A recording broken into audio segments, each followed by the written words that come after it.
This week on Silicon Real, we have Alex Torres, VP of Global Product Marketing for Moovit.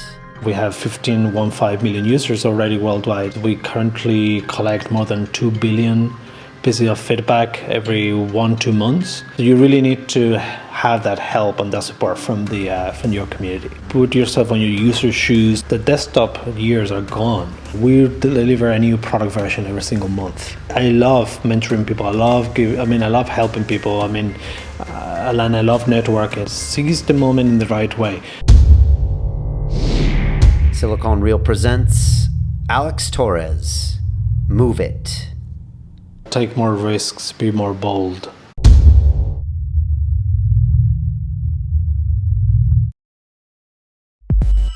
In London, technology is the Silicon Roundabout. Introducing a new talk show dedicated to the people of the London technology startup scene. Silicon Real. Each week, interviewing entrepreneurs, venture capitalists, financial technology, accelerators, and incubators in an exciting 3-person format. Learn about the people behind the innovation. Locally filmed, locally sourced. Silicon Real. It's about the people. This is Silicon Real, the weekly talk show dedicated to the people of the London technology startup scene. I am Brian Rose. My guest today is Alex Torres, who recently joined the public transit app company Moovit as Vice President of Global Product Marketing. Prior to this, you worked at Google for more than 9 years, including working on products like Google Maps. You worked under Marissa Mayer, who's now the CEO of Yahoo. For now, she's the CEO. And you also started product marketing operations in Japan and Latin America. Moovit has just raised $50 million worth of funding from Nokia, BMW, yes, the car company BMW, and Sequoia. You guys are, I think, our first Israeli-based startup. I'm excited about that. Alex, welcome to Silicon Real. Thank you so much, guys. Thank you very much for having me here. It's always nice to get here to London.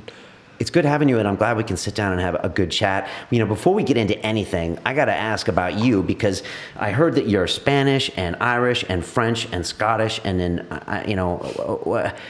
is it true that you're all of these cool nationalities, and how does it mix together? French, not really. Okay. What is your background? So I hear the Scottish accent a little bit. Well, that comes from my husband. My husband is Scottish, so maybe I picked up some of the accent. But okay. I'm born in Seville, and I've also lived in Dublin for 9 years. Okay. I lived in northern Spain. I've lived here in the UK also for 2 years. Japan, South America, and also now for like 8 years back in California, in San Francisco. So, wow. Very good experience. Where in Latin America did you live? So, Buenos Aires, okay. And Sao good. Paulo, coming back and forth. That was at the time that I was doing all the crazy stuff back at Google with Google Enterprise and all the cloud computing solutions and everything. Okay, and I want to definitely talk about that. 9 years is a long time. I know, a lot of Google employees kind of average 3.5, because they keep going. So I want to definitely get into that. But let's talk about Moovit, for a bit here, including this funding round, which is pretty interesting. And I want to talk about what you do. You were talking about, these words get thrown around in the Valley a lot, but not as much here in the UK. And that's like social, mobile, local. I know I was watching that Silicon Valley television show, and they had them all there at the TechCrunch event, and they were like, we're mo, we're low, bro. And so I was laughing. But what does it really mean to have something that's mobile and social and local? Well, it's basically you need to have a product that it's global, but it's also local. That's the local. Social, because you've got some components that you need to involve your community with. So like in our case, we have many different ways for the user to provide feedback and also to help us build a better product. And mobile is quite evident because it's an app. So it's a mobile app ecosystem. So that's kind of like, and you're right, it's one of the buzzwords that we use on Silicon Valley. We love having all those categories, for right. How to define people, how to define products. Right. And it sounds interesting from a European standpoint, because we don't like that. That's been fully European, it's one of the funniest stuff. But yeah. Is there any other O that people are throwing around, or is it really more so, low, and mo? No, it's just so low mo. Glow? Yeah, no, that is just so low mo. It's also one of the buzzwords that also analysts love to use as well. Like a so low mo product could be something like Yelp, for instance, Right. so that people know as well, some of your viewers. Or it could be Quipe at the time before it got acquired as well. That's a so low mo product, or Google Maps is a so low mo product as well. Right, okay. So it's a new interesting world as well. It's challenging as well because as I was saying, you need to have a global product, but at the same time you need to appeal to a local audience, what implies that the localization of the product, the look and feel of the product should also be perceived as local. Right, which is key for you because you're in 500 cities or you're expanding to 500 cities. Tell me about Moovit as if I had never heard of it before. So what we want to do with Moovit is basically to make local transportation easy, useful, and very intuitive for our users.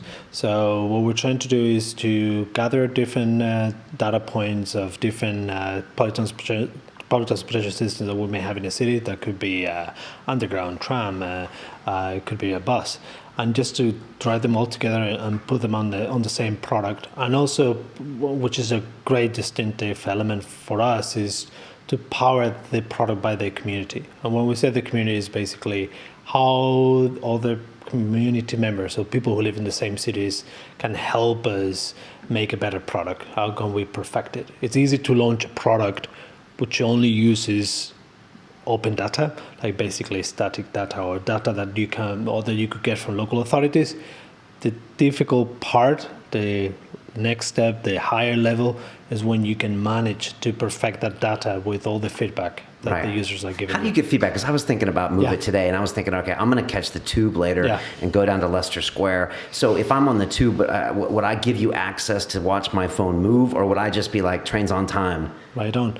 So there's something we call passive way of providing the information, which is the one that you mentioned. If you're on open mode, I mean, you can provide some of the information that you're using on the phone, and it's what we call passive. But there's also mechanisms that you can. For instance, you can evaluate the quality of the service in a line, or you can evaluate the quality of a specific bus. So you can also provide us feedback on how we can improve the results that we're providing. So there's not millions, but there are tens of 20 different ways of direct feedback apart from the passive way that it's when you have the phone in open mode. Just for you to have a kind of sense of how big that is, we currently collect more than 2 billion pieces of feedback every 1-2 months. And that feedback really allows us to perfect and make the product better. Right, which is crucial because a static information app, that's not going to sell these days, is it? The thing is that our product is very crowdsourced based. So there are some people that they always want to give that information. They want to build a better city. They believe in the altruism of building a better us, a better London. So there are people that they really want to do that. There's some other people that they may not want to do that, so they're going to use different products. And that's some of our competitors that don't believe in that model, and they use something different. Right. So, but we do believe that we do want to build a better city. We do want to build a better community model, and that's the reason why that we use that same community to help us perfect, and to improve the product. I'm reading the book Hooked right now, and so it's fascinating to see, as humans, what we'll actually go out of our way and do. And one of them is write product reviews, answer technical questions on websites, and give all this feedback to the community because it gives us this tribe feeling or this pack mentality or something. So it's always amazing to me that people go out of their way and do that. And so it always gives me hope for humanity, I do believe in that, to be honest. The past 5-6 years, that's what I've been working on. It's a user-generated content. Another buzzword, UGC. Tell me before it gets here. UGC. Right. Okay. So it's everything that people could contribute, like pictures or reviews. Like we're very familiar. I mean, also it's already available here in London, like Yelp, that you can actually write reviews about your places that you love. You can add pictures and everything. I do believe that that's the future of everything of IT, and also how we can scale products locally. It's the days of hiring thousands of people to work in a specific country or in a city. Those days are nearly over when it comes to local products. So you really need to have that help and that support from your community. Okay. I'm a big fan of, Google Maps, one of your creations, and Google Now I use, and they track me, and, it does some creepy things sometimes with Google Now, and it tells me, that something's been placed in my calendar, and I don't know what's going on, but that's okay. But my girlfriend loves City Mapper. She just swears by it. And I'm like, what's the difference? And she's like, oh, it's the best. Oh, it's the best. And so why are there so many why is there so much space in this community for different people that like different things? Because when Google jumps in on something, you think they might have figured it out, but they haven't really figured it out. So why is there room for people like you and City Mapper and others? Yeah, it's coming back to the Solomo side of things. It's a very broad ecosystem. Checking some competitors and doing some competitive analysis, we could easily say that we have more than 400 or 500 local public transportation apps in the world, or even more. I just simply checked on the 500 cities that we have presence. These products could appeal to different audiences depending on the look and feel, the branding, the data quality component, or the community component. So there are some people that are going to love City Mapper because of the look and feel, or because that's what fulfills their needs. They don't want to do certain things with the product. Or there's some other people that they're going to use Google Maps because they know the brand Google and they have that affinity towards the brand. There will be some other people, as we see in our case, like we have 15 million users already worldwide, and these guys love the product because they like the dude, the Moovit icon, and or they like the way that we show the information. Or also they like the fact that they can contribute and they feel heard, and and they feel that they're contributing to a better community. So I think there's a lot of space due to the fact of the ecosystem that's very broad, and also due to the fact that we're talking about apps. Generally, they could come and go. It's all about quality at the end of the day. And likely, we've been on the market already for nearly 2 years and a half, and we've managed to go in question of 2 years from 1 million users to 50 million users and even more. So it's an interesting field and ecosystem, as I mentioned beforehand. You were at Google before, where I guess it's not as app-based, and now you're in the app game where the rules completely are changed, right? And if you can't get traction in the app world, you're up the river, right? You're stuck. You're in the middle. You're like lost in space, right? You're completely right. I mean, it's a completely different format.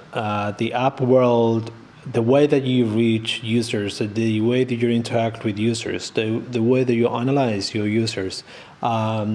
The way that you target the users, the way that you build products for users is very different. The desktop years are gone. I mean, we are all the time with our smartphone. We need to design products according to the smartphone world. And you need to do it in a way that is going to be easy and quick, because you're always on the go. You're going to be on the go. A smartphone, you're going to need, I want to get to from here to, I don't know, St. Pancras. Or I want to get from here to any hotel in Knightsbridge or whatever I am. But you need to have that information very quickly. It's not like when you're on the desktop, that some people even start Googling and everything. So yes, it's a complete different way of considering the world and approaching the users and designing the product, which is quite exciting. And it's also a lot of responsibility. You need to do your homework. And for me, the main important homework is that one of getting to know the user, put yourself on your user's shoes, and really understanding what you need to deliver so that you'd really impact their lives positively. Right, and you could be gone like that. They could forget about you, find a new app, and then it's all over, and there's no amount of Google advertising that'll save you. It's just gone, right? The apps ecosystem is very fragile, as well, as you will mention. I mean, the beauty of certain apps is that they may stay for long, they may not stay for long. I mean, you may have seen this like on the gaming industry. We have a lot of examples. I don't know if you got addicted to that Flappy Bird that you were jumping all over. I didn't. I played it, but I never got hooked. But gaming is, I did.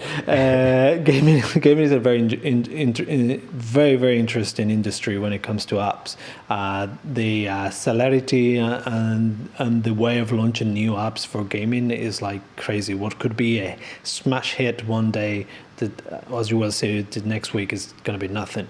You may make some money through contextual ads, banners, and everything, but it's a very quick and high-paced environment, which requires a lot of innovation, creativity, and design. Right. Right. So I guess you are forced to constantly be making your product better and to constantly be making people come back and contribute. Otherwise, it can be over quickly. We're very lucky with our product, to be honest. I mean, the user retention rate and the user engagement rates, they're very high, higher than industry average. I mean, we're very lucky because we having a lot of love from our community and our members.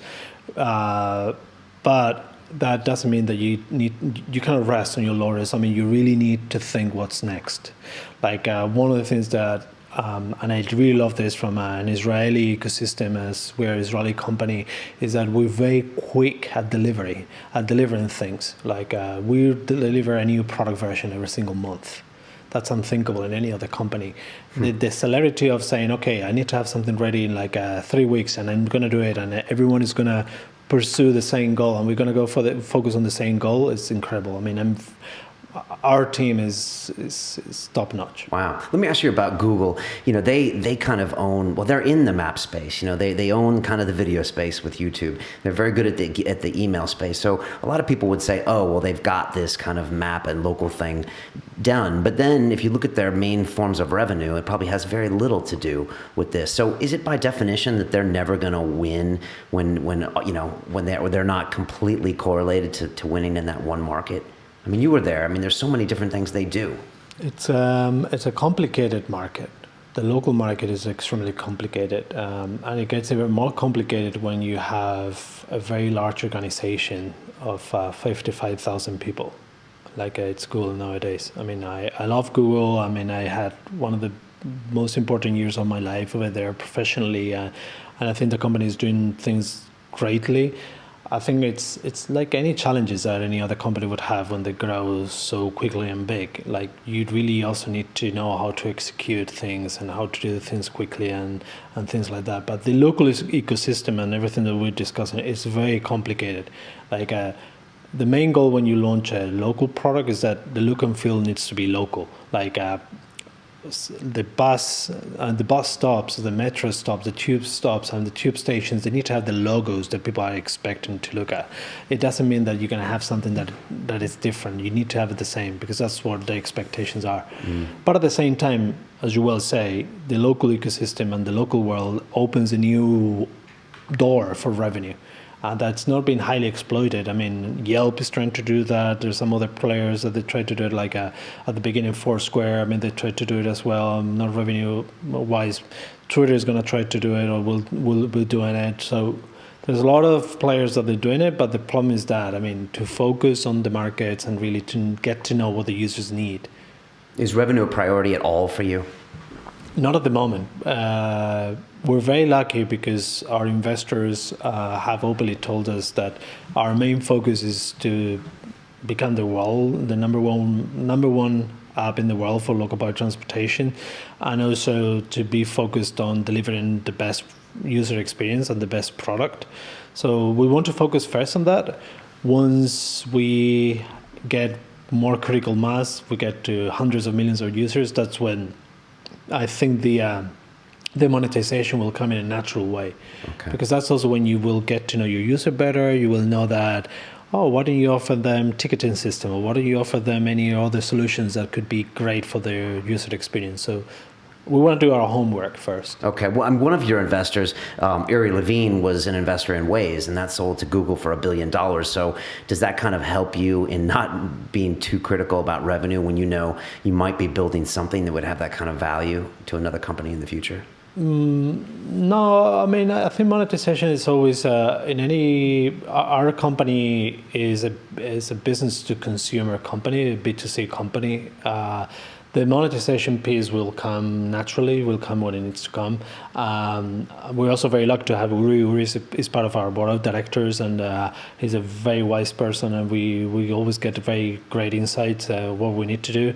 And with all of these great guys who are in our board of directors, I mean, including Sequoia Capital and some of our Israeli funds as well, that they're really helping us. I mean, that's where we keep focus. That's one of the risks for startups, to lose focus. I mean, right now our focus are those points that we're mentioning, and just try to follow them religiously, and being very methodological about that. I mean, and once the rest will come. What was Maze doing? Was it something similar? Did it get integrated into Google Maps and Google Now? Is it all part of that right now? I was actually off my radar. I didn't know about Maze.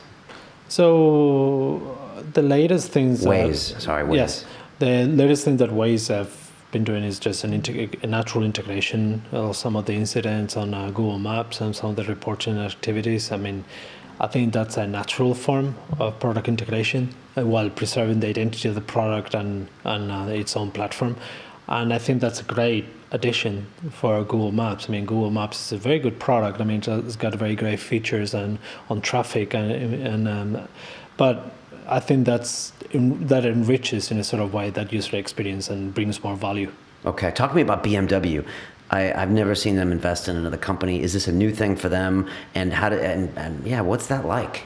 We're very proud and very happy to work with BMW. I mean, they're going to be great partners. They've already been very great partners. I was in Munich last week with them, and it's very exciting to be part of the BMW. I mean, I don't drive.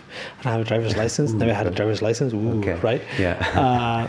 But I mean, BMW for me has been one of the brands. I mean, one of the references, they've done such a great job with the Mini. I mean, they've revolutionized, the concept of driving, and they're very innovative. So all those ideas of working with them, I think it's going to bring a lot of value to us. Also, the way that we see the company Moovit evolving is we do want to offer more than local public transportation. We also want to offer private transportation on the local level.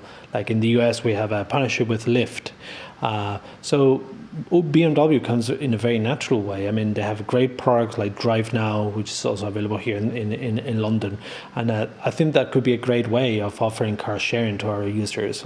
At the end of the day, we want to build a platform that allows people to decide what to choose, if it's private or local transportation, and do it in a best, more sufficient, and according to their budget. Some people will want to spend the money on car sharing, some others will not want, or they want to take a bus or a train or just a taxi. So any of the options in a democratic and agnostic way. Right. BMW is such a good brand. And I just think of integrity when I think of BMW. And they've done an amazing job. So that's going to be a lot of fun working with them. Give me the Google story. What was it like when you started versus when you left? If you had to summarize it all in a couple minutes, what would you tell us? Because everyone always wants to know. It's very exciting. I started at the Dublin office. I think it was 26. I can't remember. Employee number 26. No, I was 20, and I was 26 years old. Oh, years old, yeah, okay. No, yeah. 26, no. 26, I think is, Marissa was 14, or I can't remember. But it was very exciting. I was one of the first people to be hired at the Dublin office. I mean, and that was when the Dublin office was open, and we were like 800 employees worldwide. So it was like a little startup. Wow. Okay. My first day at the office was like, okay, this is your desk. You should just arrange yourself and do things. I'm like, do things what? So it was exciting, wow. And it's exciting. And I've been very lucky. I mean, my 9 years, I've got great memories. I've been through the most important divisions at Google: product marketing, product management. I've learned a lot from my colleagues, from Marissa, Bernardo. There are a lot of people that really have high consideration for them. And learning is also, when you learn, there's also suffering as well. Those elements are there. So it's not all being like a fairy tale that everything is nice, and there's also it's an intense place to work. It's a very intense, like everything in life. If you're a perfectionist, and also depends on where you're at in your life.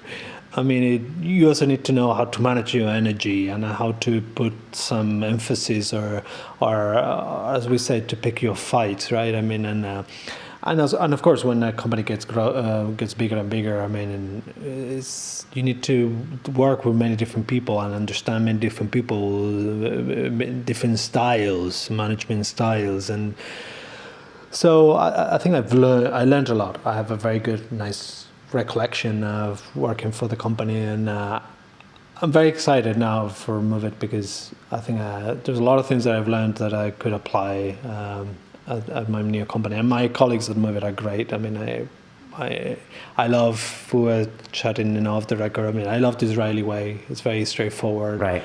To the point, no bullshit. Oops. Yeah, what is the Israeli way?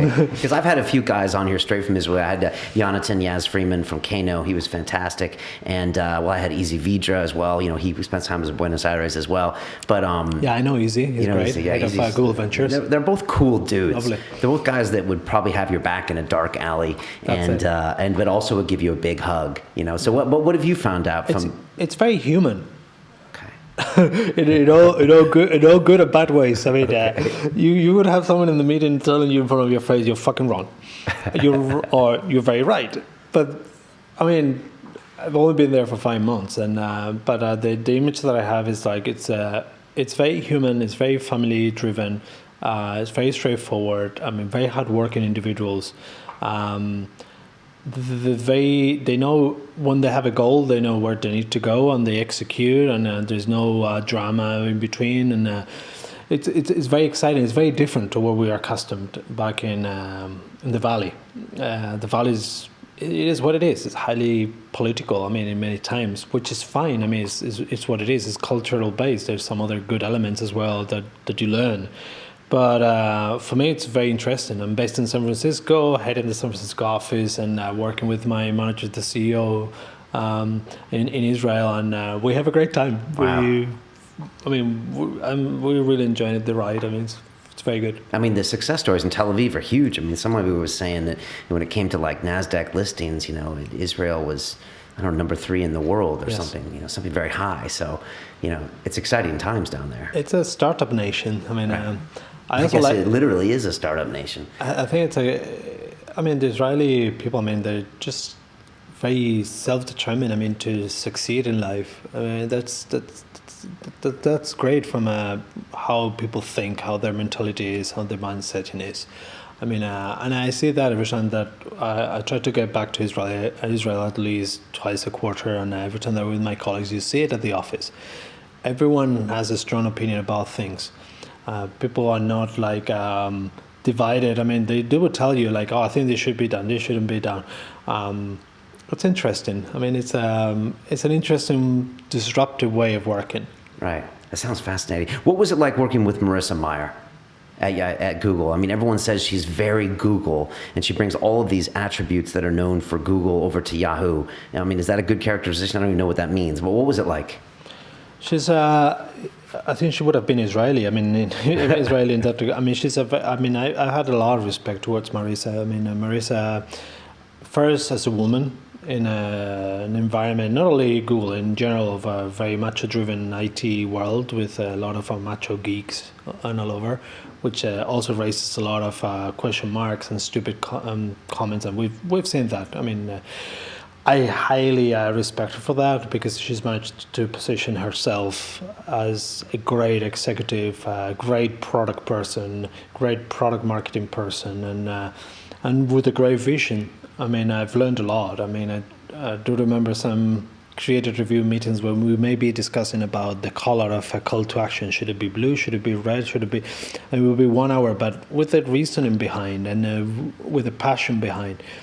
So I think she's doing an outstanding job for Yahoo. I mean, it's a great challenge, and I think she'll succeed anywhere she will go. I mean, she's and also from a personal level. I mean, she's also a very loving person. I mean, I've seen interacting with all my colleagues, and she's a person who really takes care of others. I mean, it's great. It's a full package. I mean, of course, you're gonna hear stories from many different people. I mean, there's also a lot of jealousy and a lot of, as I call it, psychological projections and everything. But there she is. She's the CEO of Yahoo. Yeah, she's doing it. You know, she took the challenge. It was always going to be a challenge, and so you got to give more power for going ahead and stepping up and doing that. So absolutely, it's going to be exciting to watch. What are your thoughts when you come to London? You know, I mean, I've been doing this show now for 18 months, and it's been amazing to watch the Silicon Roundabout, which is where we are right now, and the way it's improved. And you know, we just had a big announcement this week where Ben Horowitz of Andreessen Horowitz is taking a board seat on TransferWise, who was in that seat 14 months ago. Tavid Hinkris was the guy from Estonia, you know, and now it's $1 billion company. And, you know, these kind of things don't happen that often in the UK. We've had some $1 billion exits last year, I think about 8 or 10. So it's happening here. What does it feel like to you? Also, we're still about a 10th or a 20th the size of VC investment compared to the Valley. So what are your thoughts? I think that we Europeans need to know how to sell ourselves better to the outside world. I'm European. I mean,